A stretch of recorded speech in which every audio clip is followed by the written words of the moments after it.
गोजोनथाव खौरां बाजाज बाइक लानो गोसो गुदुं सुबुंफोरनि थाखाय गोजोनथाव खौरां। क'क्राझार सहराव थानाय दावहारु अट' एजेन्सिया 27 मार्चनिफ्राय 30 एप्रिलसिम बिहु एन्ड ईद धमाका अफार आरो एक्सचेन्ज मेलानि गोबां खाबुफोर होगासिनो दं।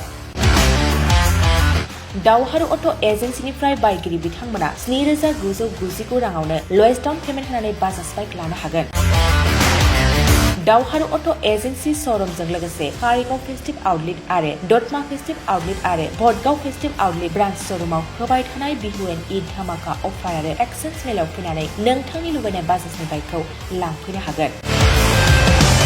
बाजाजनि बाइक सालायनो मोजां मोनग्रा रायजो राजाफोरनि थाखाय दावहारु अट' एजेन्सि श'रुमा बेनि अनगायैबो गोबां मोजां अफार लाबोदों। बेफोर अफारफ्रानो जाबाय जेरै helmet free, 5 litre petrol free आरो गासैबो मडेलनि एक्सचेन्ज खाबुआ एभेलेबल जागोन।